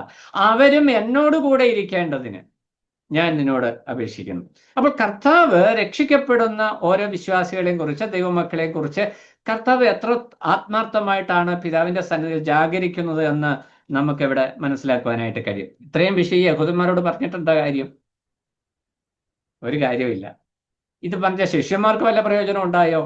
ശിഷ്യന്മാര്, നമ്മൾ മുന്നോട്ട് വായിക്കുമ്പോൾ ശിഷ്യന്മാർ പറയും, കർത്താവ് ഇത് കഠിനമാക്കി, ഇത് ഞങ്ങൾക്കും ഒബ്സർവ് ചെയ്യാനായിട്ട് പറ്റുന്നില്ല. ഈ യഹൂദന്മാരോട് ഇത് പറയുവാനായിട്ടുള്ള കാരണം, ന്യായപ്രമാണങ്ങളും വാഗ്ദത്തങ്ങളും അവകാശങ്ങളും ഒക്കെ ലഭിച്ചത് യഹൂദന്മാർക്കാണ്. ഇവര് ന്യായപ്രമാണം, പരീശന്മാരാണ്, യഹൂദന്മാരാണെന്ന് പറഞ്ഞ് മുറുകെ പിടിക്കുന്ന ഈ പാരമ്പര്യത്തിൽ ഇവർക്ക് ഒരു കാര്യവും മനസ്സിലായിട്ടില്ല എന്ന് കർത്താവ് ഇവർക്ക് ബോധ്യപ്പെടുത്തി കൊടുക്കുവാനായിട്ടാണ് ഇങ്ങനെ സംസാരിക്കുന്നത്. അതേ സമയത്ത് ഇവര് കർത്താവിങ്കിലേക്ക് വരുവണം എന്നുള്ള ഒരു ആഗ്രഹവും കർത്താവിന്റെ ഹൃദയത്തിലുണ്ട്. അപ്പോൾ ഇവിടെ കർത്താവ് വ്യക്തമായിട്ട് പറയുന്ന ഒരു വിഷയം, പിതാവ് ഓരോ വ്യക്തികളെയും പുത്രന്റെ കയ്യിൽ ഏൽപ്പിക്കുന്നു. ഈ ആഹ്വാനം എല്ലാവർക്കും ഉണ്ട്. എന്നാൽ നമ്മൾ ദൈവവചനം ചേർത്ത് പഠിക്കുമ്പോൾ രക്ഷയ്ക്കായി കാക്ഷിക്കുന്നവരെ പിതാവ് അവരുടെ ഹൃദയം തുറന്ന് ദൈവവചനം കേൾക്കുവാനായിട്ടുള്ള അവസരം കൊടുത്ത്, മാനസാന്തരത്തിനുള്ള അവസരം കൊടുത്ത്, വിശ്വസിക്കാനുള്ള കൃപ കൊടുത്ത് അവരെ കർത്താവിന്റെ കർത്തവ്യത്തിലേക്ക് ആനയിക്കുകയാണ്. ഈ കർത്താവിലേക്ക് ആനയിക്കപ്പെട്ട വ്യക്തികൾ, കർത്താവ് അവരെ സ്വീകരിക്കുന്നത് പിതാവ് പുത്രന് കൊടുത്ത ഗിഫ്റ്റുകളായിട്ടാണ്. അതോടൊപ്പം തന്നെ ആ ഓരോ വ്യക്തികളെ കുറിച്ചും പുത്രനൊരു ഉത്തരവാദിത്വമുണ്ട്. എന്താണ്? ഞാൻ എൻ്റെ അടുക്കൽ വരുന്നവനെ ഒരു നാളും തള്ളിക്കളയില്ല. രക്ഷിക്കപ്പെട്ട ദൈവമക്കളായിരിക്കുന്ന നാം നമ്മുടെ ഹൃദയത്തിൽ കുറിക്കൊള്ളേണ്ട ഏറ്റവും ശ്രദ്ധേയമായിരിക്കുന്ന ഒരു വിഷയം, രക്ഷ ഭദ്രമാണ്, അതൊരിക്കലും നഷ്ടപ്പെടില്ല എന്നുള്ളത്. നമുക്ക് തോന്നിയതുപോലെ ജീവിക്കാനുള്ള ഒരു ലൈസൻസ് അല്ല. അങ്ങനെ കർത്താവ് ആരെയും വീണ്ടെടുത്തിട്ടുമില്ല. ഇവിടെ പിതാവ് പുത്രന്റെ കയ്യിലേക്ക് ഏൽപ്പിച്ചിരിക്കുന്ന നിക്ഷേപം, നമ്മൾ തിമോഥെയോസ് ലേഖനത്തിൽ വായിക്കുമ്പോൾ നിക്ഷേപം, ഉപനിധി, അത് ഒടുക്കത്തോളം മുറുകെ പിടിച്ചുകൊള്ളണമെന്നാണ് തിമോഥെയോസിനോട് പൗലോസ് പറയുന്നത്. അപ്പോൾ കർത്താവിന്റെ കയ്യിലേക്ക് പിതാവ് കൊടുത്തിരിക്കുന്ന നിക്ഷേപമാണ്, ഉപനിധിയാണ് ഓരോ വിശ്വാസികളും. ഈ ഓരോ വിശ്വാസികളെയും നഷ്ടപ്പെടാതെ സൂക്ഷിക്കേണ്ടത് കർത്താവിന്റെ ഉത്തരവാദിത്വമാണ്. അത് കർത്താവ് പറയുകയാണ്, എൻ്റെ അടുക്കൽ വരുന്നവനെ ഞാൻ ഒരു നാളും തള്ളിക്കളയുകയില്ല. ഇതിലും വ്യക്തമായിട്ട് എങ്ങനെ യഹൂദന്മാരോട് കർത്താവ്, നിങ്ങൾ എൻ്റെ അടുക്കിലോട്ട് വരുവിൻ, ഞാൻ നിങ്ങളെ ഒരു നാളും തള്ളിക്കളയുകയില്ല. പക്ഷെ ഇവരുടെ പ്രശ്നം എന്താ? ഇവർ ഹൃദയം കുരുടായിരിക്കുന്നത് കൊണ്ട് കർത്താവ് പറയുന്ന ഈ ആശയത്തെ അവർക്ക് ഉൾക്കൊള്ളുവാനായിട്ട് കഴിയത്തില്ല. അപ്പോൾ ഒരു ചോദ്യം ഇവരുടെ മനസ്സിൽ കൂടെ കടന്നു, അപ്പോൾ മരണമില്ലേ ഞങ്ങൾക്ക്? ഒരു നാളും നഷ്ടപ്പെടുകയില്ല എന്ന് പറയുമ്പോൾ മരണമില്ല. അപ്പോൾ കർത്താവ് പറയുകയാണ്, ഒടുക്കത്തെ നാളിൽ നിങ്ങളെ ഞാൻ ഉയർത്തെഴുന്നേൽപ്പിക്കും. വിശ്വാസികളായിരിക്കും നമുക്കുള്ള വാഗ്ദത്വം. നമ്മൾ മരണ വീട്ടിലൊക്കെ പറയും, നമ്മൾ പ്രത്യാശയോടെ കാത്തിരിക്കുന്നു, കർത്താവ് തൻ ഗംഭീരനാഥത്തോടും പ്രധാന ദൂതന്റെ ശബ്ദത്തോടും കാഹളത്തോടും കൂടെ വരുമ്പോൾ ക്രിസ്തുവിൽ മരിച്ചവർ അല്ല ജീവിച്ചിരിക്കുന്നവർ ആദ്യം തേജസ്കരിക്കപ്പെടും, മരിച്ചുപോയ നാം ഉയർത്തും. ഭയങ്കര പ്രസംഗമാണ്. പക്ഷെ ആ ഒരു ബോധ്യമുണ്ടെങ്കിൽ നമ്മുടെ വിശ്വാസ ജീവിതം എങ്ങനെയായിരിക്കും? വളരെ ശ്രദ്ധയുള്ളതായിരിക്കും. ഇന്ന് ഏറ്റവും അശ്രദ്ധയോട് കൂടി ജീവിക്കുന്ന ആളുകളാണ് വിശ്വാസികൾ. കാരണം എന്താണെന്നറിയാമോ? നമുക്കെല്ലാം കൃപയാ. മറ്റുള്ളവർക്ക് പ്രവൃത്തി വേണം, ഭക്തി വേണം, പ്രവൃത്തി വേണം, നന്മ ചെയ്യണം. നമുക്ക് മനുഷ്യത്വം പോലും വേണ്ട എന്നുള്ള നിലയിലേക്ക് നമ്മൾ വന്നു, രക്ഷയുടെ ഭദ്രത കാരണം നമ്മൾ രക്ഷയുടെ ഭദ്രത ഒരു ലൈസൻസ് ആയിട്ട് കാണുന്നു. ദൈവവചനം അതൊരു ഉത്തരവാദിത്വമായിട്ട് വെളിപ്പെടുത്തുന്നു. പുത്രൻ പിതാവേൽപ്പിച്ച ഒരു ഉത്തരവാദിത്വമായിട്ട് ആ വിഷയത്തെ കാണുന്നു എന്ന് നമുക്ക് മനസ്സിലാക്കുവാനായിട്ട് കഴിയും. 37 മുതൽ 40 വരെയുള്ള വാക്യങ്ങളിൽ രക്ഷ ഭദ്രമാണ്, നിത്യഭദ്രമാണ് എന്ന് ഉള്ളതിനുള്ള 4 ന്യായങ്ങൾ നമുക്ക് കാണുവാനായിട്ട് കഴിയും. 37 മുതൽ 40 വരെ ഞാൻ ആ വിഷയമാണ് പറഞ്ഞു വന്നത്. അതൊന്ന് പോയിന്റ് ആയിട്ട് പറഞ്ഞു തരാം. ഒന്ന്, ഒരു നാളും തള്ളിക്കളയുകയില്ല. എന്നുള്ളതാണ് രക്ഷയുടെ ഭദ്രതയുടെ ഒരു പ്രത്യേകം. കർത്താവ് കാരണം എന്താ? പിതാവ് പുത്രനെ ഏൽപ്പിച്ചിരിക്കുന്നത് കൊണ്ട് ഒരു നാളും തള്ളിക്കളയില്ല. അതിന് കാരണം എന്താ? എന്നെ അയച്ചവന്റെ ഇഷ്ടം. കർത്താവ് പറയുകയാണ്, എന്നെ പിതാവ് ഈ ഭൂമിയിലേക്ക് അയച്ചത് വീണ്ടെടുക്കുവാനായിട്ടാ. എന്ന് പറഞ്ഞാൽ പിതാവ് തൻ്റെ കയ്യിൽ ഫലമേൽപ്പിച്ചിരിക്കുന്ന ആളുകളെ സൂക്ഷിക്കുവാനായിട്ട് പിതാവ് എന്നെ ഈ ഭൂമിയിലേക്ക് അയച്ചിരിക്കുന്നു. അതുകൊണ്ട് ഒരു നാളും തള്ളിക്കളയുകയില്ല. 6:37 രണ്ടാം ഭാഗം. രണ്ടാമത്തെ വിഷയം, പുത്രൻ പിതാവിന്റെ ഇഷ്ടം ചെയ്യുവാൻ വന്നതിനാൽ പിതാവ് നൽകിയവരെ സൂക്ഷിക്കും, അല്ലെങ്കിൽ നഷ്ടപ്പെടുത്തുകയില്ല. എന്ന് പറഞ്ഞാൽ പിതാവിന്റെ ഇഷ്ടം ചെയ്യുക എന്നുള്ളതാണ് വരവിന്റെ ഉദ്ദേശം. ആ ഇഷ്ടം നിറവേറ്റുക എന്നുള്ളത് പുത്രന്റെ ദൗത്യമായതുകൊണ്ട് പിതാവ് നൽകിയവരെ താൻ സൂക്ഷിക്കും. 38-ാം വാക്യം.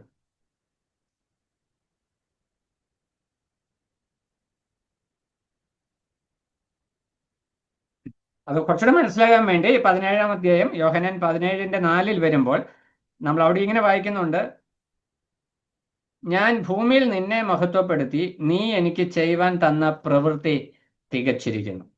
അപ്പോൾ ഈ വാക്യത്തെ ചേർത്ത് പഠിച്ചാൽ ഒരു കാര്യം മനസ്സിലാകും, ഞാൻ പറഞ്ഞു വന്ന വിഷയം മനസ്സിലാകും. അതായത് പിതാവിന്റെ ഇഷ്ടം ചെയ്യുവാനായിട്ടാണ് പുത്രൻ ഭൂമിയിലേക്ക് വന്നത്. അതുകൊണ്ട് പിതാവിന്റെ ഇഷ്ടമാണ് ഇവരെ വിശ്വാസികളെ സൂക്ഷിക്കുക എന്നുള്ളത്. അതുകൊണ്ട് അന്ത്യത്തോളം സൂക്ഷിക്കും. 38-ാം വാക്യം. മൂന്നാമത്തെ വിഷയം, പിതാവിന്റെ ഇഷ്ടം എന്ന് പറയുന്നത് എല്ലാ വിശ്വാസികളുടെയും ഉയർപ്പാണ്.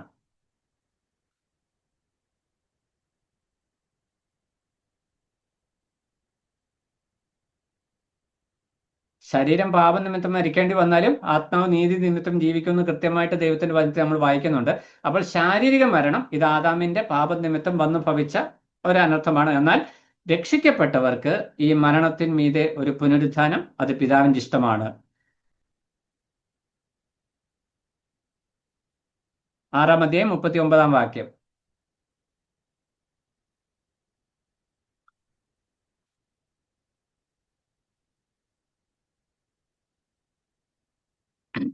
അടുത്തത്, പുത്രനിൽ വിശ്വസിക്കുന്നവന് നിത്യജീവൻ ഉണ്ടാകുമെന്നുള്ളത് പിതാവിന്റെ ഇഷ്ടമാണ്. 40-ാം വാക്യം. പുത്രനിൽ വിശ്വസിക്കുന്നവന് നിത്യജീവൻ ഉണ്ടാകുമെന്നുള്ളത് പിതാവിന്റെ ഇഷ്ടമാണ്.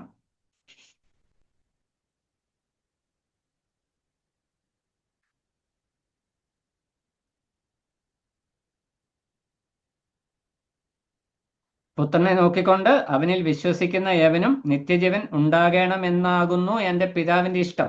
അപ്പോൾ കർത്താവ് പിതാവിന്റെ ഹിതത്തെക്കുറിച്ച് ഇവിടുത്തെ മെയിൻ വിഷയം എന്ന് പറഞ്ഞാൽ, ഈ സ്വർഗത്തിൽ നിന്ന് ഭൂമിയിലേക്ക് വന്ന ജീവനുള്ള അപ്പമാകുന്നു ഞാൻ എന്ന് കർത്താവ് പറയുമ്പോൾ ഈ സ്വർഗത്തിൽ നിന്നുള്ള വരവ് അവർക്കൊരു വലിയ പ്രശ്നമാണ്. അപ്പോൾ കർത്താവ് ആ വിഷയത്തിന് ഊന്നൽ കൊടുത്തുകൊണ്ടാണ് ഈ വിഷയങ്ങൾ യഹൂദന്മാരോട് സംസാരിക്കുന്നത്. ഇവിടെ പറയുകയാണ്, പുത്രനെ നോക്കിക്കൊണ്ട് അവനിൽ എന്താ നോക്കിക്കൊണ്ട് വിശ്വസിക്കുക എന്ന് പറഞ്ഞാൽ, നമ്മൾ പോയി കഴിഞ്ഞാൽ പോകുന്ന വഴിക്കൊക്കെ കുരിശിത രൂപമുണ്ട് യേശുവിന്റെ. കുരിശിതമല്ലാത്ത രൂപങ്ങൾ അതിൽ നോക്കി വിശ്വസിക്കുക എന്നല്ല. നമ്മളിപ്പോൾ കർത്താവിനെ അക്ഷരമായിട്ട് കാണുന്നില്ലോ. ഈ നോക്കിക്കൊണ്ട് എന്നുള്ള വാക്കിന്റെ അർത്ഥം എന്ന് പറഞ്ഞാൽ വ്യക്തമായി മനസ്സിലാക്കിക്കൊണ്ടെന്ന് അതിന്റെ ആശയം. കർത്താവ് ചെയ്യുന്ന പ്രവൃത്തികൾ, കർത്താവ് പറയുന്ന വാക്കുകൾ. ഇന്ന് നമ്മൾ പറയുമ്പോൾ തിരുവചനത്തിൽ കർത്താവിനെ കുറിച്ച്, കർത്താവിന്റെ പ്രവൃത്തിയെക്കുറിച്ച് എന്താണോ വെളിപ്പെടുത്തിയിരിക്കുന്നത് അത് കൃത്യമായി മനസ്സിലാക്കി വിശ്വസിക്കുക. അപ്പോൾ ഈ വിശ്വാസം എന്നതിന്റെ വിവിധ തലങ്ങളാണ് അവിടെ പ്രധാന വിഷയം. ഈ മത്തായി സുവിശേഷം 16-ാം അധ്യായം 15-ാം വാക്യത്തിൽ വരുമ്പോൾ ശിഷ്യന്മാരോട് കർത്താവ് ചോദിക്കുന്നുണ്ട്, ജനങ്ങൾ എന്നെക്കുറിച്ച് എന്തു പറയുന്നു, നിങ്ങൾ എന്തു പറയുന്നു? അപ്പം ഈ കർത്താവിന്റെ കൂടെ നടക്കുന്ന ശിഷ്യന്മാർക്കും കർത്താവിനെ കുറിച്ച് ഒരു അണ്ടർസ്റ്റാൻഡിംഗ് ഉണ്ട്. കർത്താവ് പോകുന്നത് കാണുന്ന മറ്റുള്ളവർക്കും ഒരു അണ്ടർസ്റ്റാൻഡിംഗ് ഉണ്ട്. ചിലർ ഗുരുവായിട്ട്, ചിലർ പ്രവാചകനായിട്ട്, ചിലർ നല്ല മനുഷ്യനായിട്ട് കാണുന്നു. അപ്പൊ ചോദിച്ചു, നിങ്ങൾ എന്ത് മനസ്സിലാക്കുന്നു? നീ അത്യുന്നതനായ ദൈവത്തിന്റെ പുത്രൻ. പത്രോസാണ് വാക്ക് പറയുന്നത്. ഇതാണ് റിയൽ അണ്ടർസ്റ്റാൻഡിങ്. ഇസ്കരിയാത്തോ യൂദയ്ക്ക് അതില്ലാതെ പോയി, അതുകൊണ്ടാണ് ആ നാശയോഗ്യനായി പോയത്. അപ്പൊ നമ്മൾ വിശ്വാസ ഗണത്തിൽ, വിശ്വാസികളുടെ കൂട്ടത്തിൽ ഇങ്ങനെ പോകുമ്പോൾ നല്ല കാര്യമാണ്. പക്ഷെ കർത്താവിനെ കുറിച്ച് നമുക്കുള്ള വ്യക്തിപരമായ ബോധ്യം, അണ്ടർസ്റ്റാൻഡിങ്, അതെന്താണ്? അത് വളരെ ഇമ്പോർട്ടൻ്റ് ആയിരിക്കുന്ന ഒരു വിഷയം. രക്ഷിക്കപ്പെട്ട് ഇത്രയും വർഷമായി ഇന്നും കർത്താവ് ക്രൂശിൽ മരിച്ചത് എൻ്റെ പാപത്തിനു വേണ്ടിയാണ് എന്നുള്ള ഒരു അടിസ്ഥാന വിശ്വാസം മാത്രമല്ല നമുക്ക് ആവശ്യം. ആത്മീക പക്വതയിലേക്ക് ഉയർന്നു വരുന്ന ഒരാത്മീക ദർശനം നമുക്കുണ്ടാകണം. നിങ്ങൾ എന്നെക്കുറിച്ച് എന്ത് പറയുന്നു? ഇവിടെ കർത്താവ് ഇവരോട് സംസാരിച്ചതിന് ശേഷം നമ്മളോടും ചോദിക്കുന്ന വിഷയം ഇത് തന്നെയാണ്, നിങ്ങൾക്ക് എന്നെക്കുറിച്ച് എന്തറിയാം? ഇവരുടെ ഉള്ളിൽ ഇതൊരു വലിയ ചോദ്യമായിട്ട് നിൽക്കുകയാണ്. 41 വാക്യത്തിൽ വരുമ്പോൾ, ഇന്നത്തെ സമയം തീരാറായി, അടുത്ത ക്ലാസ്സിൽ നമ്മൾ ആ വിഷയത്തിലേക്ക് വരും. എങ്കിൽ ആ വാക്യം മാത്രം ഒന്ന് വായിക്കാം. 41. ഞാൻ സ്വർഗത്തിൽ നിന്ന് ഇറങ്ങി വന്ന അപ്പം എന്ന് പറഞ്ഞതിനാൽ യഹൂദന്മാർ അവനെക്കുറിച്ച് പിറുപിറുത്തു. ഇത്രയും നേരം കർത്താവ് ഈ വിഷയം സംസാരിച്ചതിന്റെ റിസൾട്ട് എന്ന് പറയുന്നത് ഈ പിറുപിറുപ്പാണ്. എന്താ ഇതിന് കാരണം? ഒന്നും അവർക്ക് മനസ്സിലായില്ല. അവർ ഒരു കാര്യം മാത്രം ചിന്തിച്ചു, ഇവൻ സ്വർഗത്തിൽ നിന്ന് വരാൻ ഇവന്റെ അച്ഛന്റെ മകനല്ലയോ, ഇവന്റെ അപ്പനും അമ്മയും നമ്മുടെ കൂടെ ഇല്ലേ, ഇവൻ എന്നാ ഇത്ര പ്രത്യേകത? ഈ ഒരു ചോദ്യം മാത്രം. പക്ഷെ പത്രോസും 11 ശിഷ്യന്മാരും കൂടെ നടക്കുമ്പോൾ അവരുടെ മുമ്പിലും കർത്താവിന്റെ ജീനിയോളജി സെയിം ആണ്, ഇത് തന്നെയാണ്. അച്ഛന്റെ മകനാണ്, ജോസഫിന്റെ മറിയുടെ മകനാണ്. പക്ഷെ അവരുടെ അണ്ടർസ്റ്റാൻഡിങ് എന്തായിരുന്നു? ഇവൻ അത്യുന്നതനായ ദൈവത്തിന്റെ പുത്രനായിരുന്നു. അപ്പോൾ കർത്താവ് ഒരു കാര്യം പറയുന്നുണ്ട്, ഇത് സ്വർഗത്തിലെ ദൈവമാണ് നിനക്ക് വെളിപ്പെടുത്തി തന്നത്. അപ്പൊ രക്ഷിക്കപ്പെട്ട ദൈവമക്കളായിരിക്കും നമ്മുടെ ജീവിതത്തിൽ ദൈവവചനം ശരിയായി മനസ്സിലാക്കണമെങ്കിൽ സ്വർഗത്തിലെ പിതാവായ ദൈവം നമുക്കത് വെളിപ്പെടുത്തി തരാം. കർത്താവിനെ കുറിച്ച് നാം എത്രത്തോളം ആഴമായി മനസ്സിലാക്കുന്നുവോ അത്രത്തോളം ഉന്നതമായിരിക്കും നമ്മുടെ ആത്മീക ജീവിതം. ഈ രക്ഷയുടെ ഭദ്രത എന്നുള്ള വിഷയം ഇവിടെ കർത്താവ് എടുത്തു പറയാനുള്ള കാരണം, ഇത് നമുക്ക് വെറുതെ അങ്ങ് റിലാക്സ്ഡ് ആയിട്ട് ഇരിക്കുവാനായിട്ടുള്ള ഒരു കാര്യമല്ല. നമ്മൾ വിവിധ സ്ഥാപനങ്ങളിൽ ജോലി ചെയ്യുന്നവരാണ് നമ്മൾ പലരും. അപ്പം നമുക്ക് അവിടെ കുറച്ച് ഫ്രീഡം ഉണ്ട്, നല്ല ഹൈ ഒഫീഷ്യൽ അല്ലെ ഓഫീസ് നമുക്ക് ലഭിച്ച ഉന്നത സ്ഥാനം ലഭിച്ചിട്ടുണ്ട്. ഈ സ്ഥാനം ലഭിച്ചതുകൊണ്ട് എൻ്റെ സബോർഡിനേറ്റ്സിനൊക്കെ എൻ്റെ കീഴിലാണ്, എനിക്ക് കുറച്ചുകൂടെ അവകാശങ്ങളും പ്രിവിലേജസ് ഒക്കെ ഉണ്ടെന്ന് നമ്മൾ ചിന്തിക്കുന്നു. ശരിക്കും പറഞ്ഞാൽ ഈ അവകാശങ്ങളും പ്രിവിലേജസും നമുക്ക് റിലാക്സ് ചെയ്യാനുള്ള അവസരമാണോ തരുന്നത്, അതോ ഉത്തരവാദിത്വം കൂട്ടുവാണോ ചെയ്യുന്നത്? ഒരു കമ്പനിയുടെ മാനേജർ ആയിരിക്കുക എന്ന് പറഞ്ഞാൽ ആ കമ്പനിയുടെ മൊത്തം ഹെഡേക്ക് ആ മനുഷ്യന്റെ തലയിലാണ്. അപ്പോൾ നമ്മുടെ രക്ഷ ഭദ്രമാണ് എന്ന് ദൈവവചനം പറയുമ്പോൾ ദൈവത്തെ ലോകത്തിന് മുമ്പിൽ, ദൈവമൊരുക്കിയ രക്ഷയെ ലോകത്തിന് മുമ്പിൽ കൃത്യമായി വരച്ച് കാണിച്ചു കൊടുക്കുവാനായിട്ടുള്ള വലിയ നിയോഗം നമ്മുടെ അടുക്കലുണ്ട്. പുത്രൻ എന്തുകൊണ്ട് ആ കാര്യം ചെയ്ത്? പിതാവിന്റെ ഇഷ്ടം ചെയ്യുവാനായിട്ട് വന്നു. ആ പിതാവ് പുത്രന്റെ കയ്യിൽ ഏൽപ്പിച്ച നിക്ഷേപമായിരിക്കുന്ന വിശ്വാസികളെ ഒന്നിനെ നഷ്ടപ്പെട്ടു പോകാതെ സൂക്ഷിക്കുന്നു. അത് പുത്രന്റെ ഉത്തരവാദിത്വം. പുത്രന്റെ കയ്യിലിരിക്കുന്ന നിക്ഷേപങ്ങളായിരിക്കുന്ന വിശ്വാസികളായിരിക്കുന്ന നാം കർത്താവിന്റെ കയ്യിൽ ഭദ്രമായിരിക്കുമ്പോൾ ഞാൻ സേഫാണ്, അതുകൊണ്ട് എനിക്ക് എങ്ങനെയാകാം എന്ന് ദൈവവചനം അനുവദിക്കുന്നില്ല. ഇന്ന് പലപ്പോഴും രക്ഷയുടെ ഭദ്രത എന്നുള്ള വിഷയം നമ്മൾ തെറ്റിദ്ധരിച്ചു പോയതുകൊണ്ടാണ് വിശ്വാസികൾ ഇങ്ങനെയായി പോയത്. എന്തോ ആകാമെന്നൊരു നില വന്നിരിക്കുക. പക്ഷെ അതുകൊണ്ട് അതിന്റെ ആത്യന്തിക റിസൾട്ട് എന്താണ്? അൾട്ടിമേറ്റ് റിസൾട്ട് എന്ന് പറഞ്ഞാൽ പുതിയ ആരും ഇതിനകത്തേക്ക് വരാതെ നമ്മൾ വാതിലടയ്ക്കുന്നു.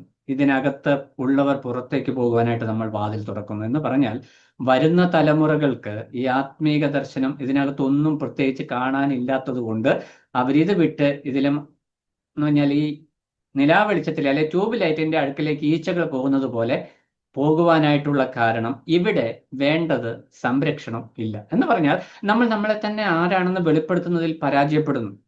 ഈ പുത്രൻ ഈ ക്ലെയിം ചെയ്യുന്നത് കൊണ്ടാണ് പിതാവിന്റെ ഇഷ്ടം ചെയ്യുവാനായിട്ട് ഞാൻ വരുന്നു. എക്സാക്ട്ലി അതെന്താണോ അതുപോലെ തന്നെ ഞാനത് ചെയ്യുന്നു, അതുകൊണ്ട് എൻ്റെ അടുക്കൽ വന്നവൻ നിത്യജീവൻ പ്രാപിക്കും. അപ്പൊ നമ്മൾ സുവിശേഷം ഇങ്ങനെ വാക്ചാതുര്യത്തോടെ പറയുന്നത് മാത്രമല്ല, നമ്മുടെ ജീവിതത്തിലേക്ക് സുവിശേഷം പ്രാക്ടിക്കലായിട്ട് വരുന്നിടത്താണ് ഫലമണിയും. അപ്പൊ രക്ഷയുടെ ഭദ്രത എന്നുള്ള വിഷയത്തിൽ നമുക്ക് ആശ്വസിക്കാനുള്ള ഒരു വിഷയം, നമ്മൾ രക്ഷിക്കപ്പെട്ട അന്ന് മുതൽ നിത്യതയോളം നമ്മൾ കർത്താവിൽ നമ്മുടെ രക്ഷ ഭദ്രമാണ്. എന്നാൽ അതൊരു റിലാക്സ് ചെയ്യാനായിട്ടുള്ള ഒരു ഉപാധിയല്ല, കർത്തവ്യബോധം നൽകുന്ന ഒരു സ്ഥാനീയ അവസ്ഥയാണ്. ആ രക്ഷയ്ക്ക് അനുസൃതമായി ജീവിക്കുവാനായിട്ട് ദൈവത്തിന്റെ ആത്മാവ് നമ്മളെ സഹായിക്കട്ടെ. ഇവിടെ പരീശന്മാര് യഹൂദന്മാർ ഈ വിഷയം കേട്ട് കഴിഞ്ഞപ്പോൾ അവനെക്കുറിച്ച് പിറുപിറുത്തു. ദൈവവചനം ശരിയായ നിലയിൽ കേൾക്കുമ്പോൾ നമ്മുടെ അവസ്ഥ ഇതാ, എവിടെയെങ്കിലും ഒന്ന് ടച്ച് ചെയ്തു പോയെങ്കിൽ ഉടനെ നമുക്ക് പിറുപിറുപ്പ് വരും. ഇത് യഹൂദന്മാർക്ക് മാത്രമല്ല, അവിശ്വാസികൾക്ക് മാത്രമല്ല, വിശ്വാസികൾക്കും ഉണ്ടെന്ന് പുതിയ നിയമത്തിൽ പറഞ്ഞുകൊണ്ട് കർത്താവിനെ വെച്ചാൽ അടുത്ത ക്ലാസ്സിൽ നമുക്ക് ആ വിഷയങ്ങളിലേക്ക് കടന്നു പോകാം. നമ്മുടെ വിശ്വാസ ജീവിതത്തിൽ നമുക്ക് ഇവിടെ നിന്ന് ഉൾക്കൊള്ളുവാനായിട്ടുള്ള വിഷയം, കർത്താവ് ഇത്ര വ്യക്തമായിട്ട് ഞാൻ ജീവനുള്ള അപ്പമാണ്, ഞാനാണ് രക്ഷിതാവ്, സ്വർഗത്തിൽ നിന്ന് പിതാവ് അയച്ച ആ രക്ഷിതാവാണ് ഞാൻ എന്ന് യഹൂദന്മാരോട് പറഞ്ഞിട്ട് അവർക്കത് ഉൾക്കൊള്ളുവാനായിട്ട് കഴിയാത്തതിന് ഒരേ ഒരു കാരണം, അവർ തങ്ങളുടെ ബുദ്ധിയുടെ വെളിച്ചത്തിൽ കർത്താവിന്റെ ശബ്ദത്തെ കേട്ടു. ന്യായപ്രമാണത്തിലെ ആചാരങ്ങളും യഹൂദ പാരമ്പര്യവും വെച്ചുകൊണ്ട് ഞങ്ങൾക്കെല്ലാം അറിയാം, ഞങ്ങൾ ചിന്തിക്കുന്നത് പോലെ ദൈവം പ്രവർത്തിക്കണം എന്നുള്ള ഒരു അണ്ടർസ്റ്റാൻഡിങ്ങിലേക്ക് അവർ വന്നു. യഹൂദന്മാരുടെ രാജാവായി പിറക്കുന്നവൻ എവിടെ പിറക്കണം, അവൻ എങ്ങനെ ജീവിക്കണം, ഇതിനൊക്കെ അവരൊരു ലൈൻ വരച്ചിട്ടുണ്ട്. അതിന് വെളിയിലാണ് കർത്താവിന്റെ ട്രാക്ക് നിൽക്കുന്നത്. അതുകൊണ്ട് അവർക്ക് കർത്താവിനെ അംഗീകരിക്കാനായിട്ട് കഴിഞ്ഞില്ല. നമ്മുടെ വിശ്വാസ ജീവിതത്തിൽ, നമ്മുടെ ആത്മീയ ജീവിതം അങ്ങനെയാകുവാനായിട്ട് പാടില്ല. ദൈവവചനപ്രകാരം നമ്മുടെ ജീവിതത്തിൽ ക്രമീകരണങ്ങൾ വരുത്തുവാനായിട്ട് ദൈവത്തിന്റെ ആത്മാവ് നമ്മളെ സഹായിക്കട്ടെ. കർത്താവ് അനുവദിച്ചാൽ ബാക്കി വിഷയങ്ങൾ അടുത്ത ക്ലാസ്സിൽ ചിന്തിക്കാം. ദൈവനാമം മഹത്വപ്പെടുമാറാകട്ടെ.